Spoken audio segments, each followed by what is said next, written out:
Right? But it's even better that it happened that way. Yeah. I'm telling you, he was thinking, you know what he was thinking when he fell down? He was saying all kinds of words to himself and then just said, bow. Not top 10. 100%. Yeah. Now top 10. It's a ridiculous catch. So let's play a game called Is That Ridiculous with our Louis Riddick. Here we go, Louis. I got people, after watching what the Bears have done this offseason, beginning with the coach and all the offensive talent they've accumulated, I got people saying Caleb Williams is going to be an MVP candidate this season. Is that ridiculous? No, it's not ridiculous. Look, I think starting with Ben Johnson and then moving to the work that they did in free agency with fortifying the offensive line, adding to the weaponry at the wide receiver position. Look, Colston Loveland, the tight end from Michigan, is a star. He's an absolute star. Luther Burden, look, we kind of forgot about him in the pre-draft run-up. This guy is a stud, too. To go along with Rome Odunze already and DJ Moore, this team is loaded. Caleb has no excuses. And you know what? I don't think he's looking for any. I think this kid is going to light the world on fire this year and really, once again, have people debating him and Jayden Daniels again. Well, that's the interesting piece. See, that is a fascinating thing to say, and that's putting it out there and seeing what happens. Because my immediate reaction to this, I don't mean to skew towards the somewhat negative, but my immediate reaction was, okay, kid, now it's all you, right? Yeah, I mean, last year they had every reason in the world why he didn't play well. Now he has every reason in the world to be the MVP of the league. But that's exactly what Caleb Williams wants. This kid's never shied away from the spotlight, from being a five-star to wanting to start at Oklahoma when Spencer Rattler was the incumbent starter who was supposed to be a first-round draft pick. Yeah. He knows it's all on him, and this is what Ryan Poles was supposed to do. When you draft Caleb Williams, you put the infrastructure around him to succeed. Last year, we thought it was in place. This year, we know it's in place. Yeah, Ben Johnson at the beginning of that conversation, and then Colston Loveland and Luther Burden at the end. Okay, next one, staying in the division. Louis, if I said J.J. McCarthy is going to lead the Vikings back to the playoffs this season, is that ridiculous? Not ridiculous at all. I'm a big-time believer in J.J. McCarthy. I'm a big-time believer in Kevin O'Connell. I'm a big-time believer in Josh McCown. And that triumvirate right there is enough for me to go ahead and say that J.J. McCarthy is going to be well on his way. As long as nothing goes wrong with that meniscus repair, I think he's going to be just fine. Look, they tried to fortify the interior of their offensive line in the draft with Donovan Jackson. They drafted the kid out of Maryland in the third round, Ty Felton.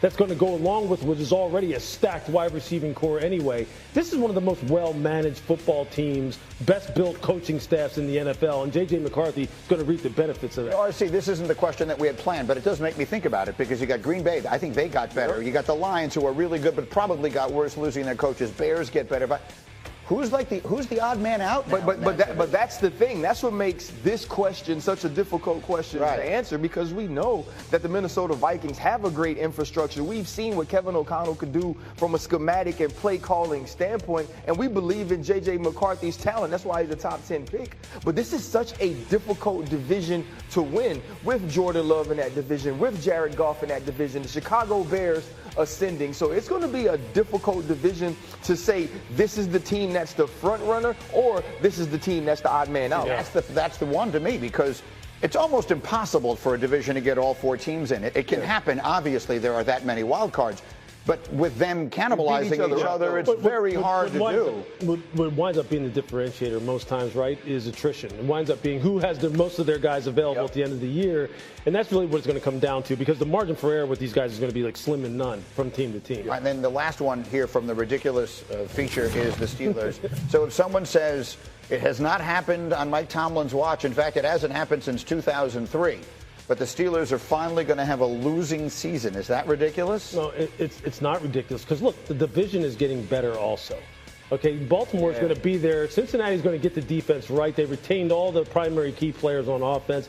In Cleveland, look, for as much as I disagree with some of the things that they do, with a lot of the things they do in Cleveland, they had a hell of a draft this year. And if they get their quarterback situation at least stabilized, they're going to be right there, too. And you know they give the Steelers a lot of problems. Yep. Okay? So now with Pittsburgh, what's happened there? How have they necessarily leveled up this, in particular on the offensive side of the ball? Well, maybe the offensive line will be healthier this year.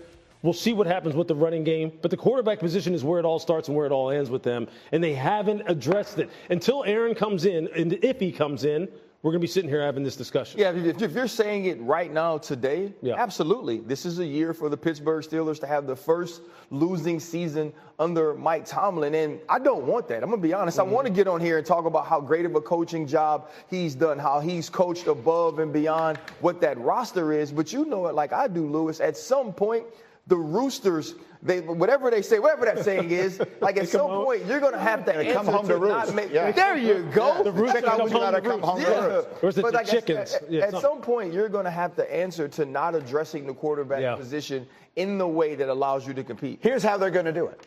Aaron Rodgers, the last minute, is just going to come wheeling in the same way that we sometimes will just wheel people in the way we're wheeling in Joe Fortenbaugh. This is nice. They're just going to wheel in Aaron Rodgers, and Rodgers, I'm telling you right now, is going to wind up playing better than people are suggesting. This dude stays on TV now. Here's what, that's Brandon. We don't do this on ESPN too, by the way. This is classy treatment. You got some lifesavers, Brandon? Here's inside joke. Here's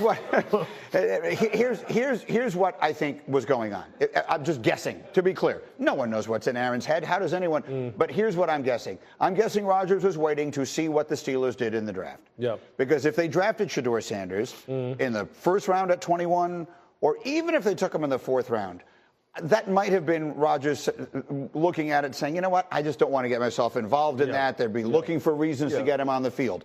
Now, the draft is come and gone. Free agency is come and gone. They don't have anybody that they're going to be looking to get on the field instead of him. I can see Aaron saying, okay, now I'm good here. This is pure guesswork on my part, but that's what I'm saying. That's a very reasonable explanation and expectation of how this is going to play out over the next maybe today, maybe over the next week, maybe over the next month. I can totally see that happening. That's a reasonable hypothesis, and I think it's stupid if they adhere to it. Because? Because you still don't have a guarantee that Aaron Rodgers is going to come into that building and save the day. Yeah. You don't know what Aaron Rodgers is going to be if he does decide to play football for the Pittsburgh Steelers. If I'm making decisions in this draft, I'm trying to build my team in the best possible way to win, regardless of what Aaron Rodgers decides to do. Because if you make all of these concessions or if you make all of these decisions just for Aaron Rodgers, as we just watched another organization do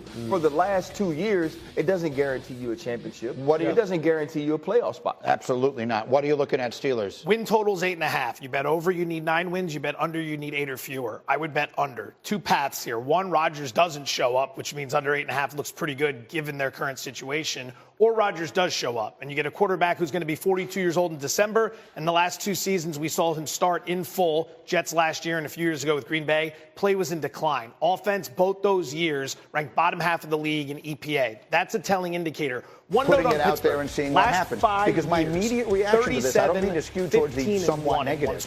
But my immediate... That's a testament to Mike Tomlin and how well prepared that team is. But at some point, the math tells us that number is going to drop. And when that number drops off, things are going to go against you in a bad way. Would be interesting to see how they had these quarterbacks stacked outside of the guys who went at the very top of the draft. Are you saying the draft? Yeah, exactly. Because, not having that second-round pick really changed a lot of the calculus for them as far as how they were going to build this football team and how they could address that position. They didn't have it because they went out and got a receiver in DK Metcalf. And as Tim Hasselbeck said yesterday on our show, 40-year-old men are not out there in cleats throwing balls to wide receiver if they're not planning on playing. Right? Aaron Rodgers is going to come back and play. All right, indulge us one moment. This is my favorite athlete of all time right this second. I've known Ryan Clark for how long? 15 years? How long have I known you? Forever. Whenever you came, started doing Mike and Mike, we've had a lot of great moments together. I knew that your son was going to wind up playing someplace in the NFL, getting his opportunity. When I saw it was the Jets, I just about lost it. A moment from you, if we could. It was as a dad. It was a special moment. Honestly, sitting with him through the process, something that I went through as well, and seeing him get on the phone, talk to his agents, talk to Aaron Glenn. Aaron Glenn called himself to have a conversation about what it would look like if he became a member of that team. It was humbling, but just such a blessing for me. Like, I've watched that kid work since he was 12 years old because he said he had a goal, but he just focused on the system. He focused on the process. And, to see his mother cry, to see his sister cry, the type of joy that they had in the moment. I mean, as a father, it's better than anything I've ever experienced in my own athletic career. We're so happy for you. We're so happy, more importantly, for him. And I just have 4 letters for you. J, Jets, Jets, Jets. Let's go, Jordan. Come on, baby. Một đứa tăng cân. Không tập thể dục, không còn cái bộ xương khô à? Điên à. Không tập chỉ 5-10 phút cho nó kiểu cho nó tỉnh Xin người. chào tất cả mọi người đã quay trở lại với kênh của mình. Hôm nay mình có hạt vòng và dây xỏ để hướng dẫn các bạn làm vòng. Không phải mày tập thể dục xong mày ăn vào á, nó còn lên, nó có chế độ ăn tập, nó còn lên cân. Nhìn cái chân của Phong giống mấy thằng châu Phi chạy marathon rồi. Chân thì dài không thì còi không nữa. Chị cứ bảo chị dậy sớm để chị tập thể dục nhưng mà chị vào thức đêm chị không dậy nổi. Không dậy đâu, cách dậy sớm. Lúc nào gần ngủ cứ nghĩ nhiều mà mai đúng 6 giờ sáng dậy, 6 giờ sáng mai tự dậy rồi. Đúng là kiểu cũng Chị thức đêm quen rồi. Hoặc là thức ngủ dậy trước cả 6 giờ ấy nhỉ. Là tiếp sau nghĩ 7 giờ không dậy, thế nào 6 giờ không có dậy không? Là ảo dị không? Lại phải lên giường ngủ tiếp phát đến 9 giờ.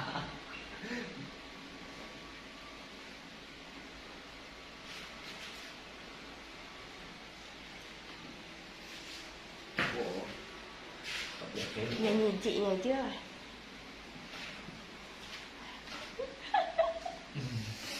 Tự nhiên lực được cái ảnh. Đúng là vừa đấy. Ngày trước chị xấu gái lắm, trời ơi. Ngày trước chị lớp 7, lớp 8 với nhìn chị hơn con châu Phi đen.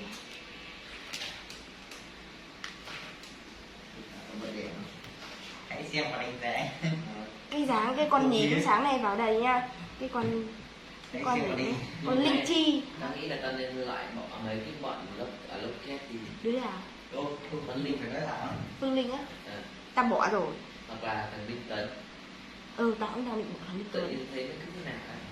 Mày bảo cái bạn ok nào? Ơ Thì mày không cần bỏ à, mày vào cái phần mà sai kiếp nhiều. chặn để người khác không